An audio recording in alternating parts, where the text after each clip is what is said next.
अनेक वेळा असं सांगितलं की छावा चित्रपट आता 6 महिन्यापूर्वी आला,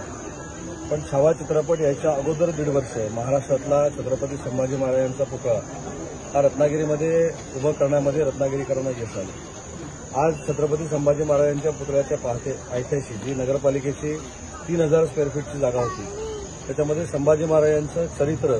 नक्की कशा पद्धतीनं होतं हे पर्यटकांना तर कळलंच पाहिजे, पण आमच्या भावी पिढीला देखील कळलं पाहिजे. या भावनेतनं हा प्रकल्प आम्ही उभा करण्याचा निर्णय घेतला होता. त्याला सुमारे 2 कोटी रुपये खर्च आलाय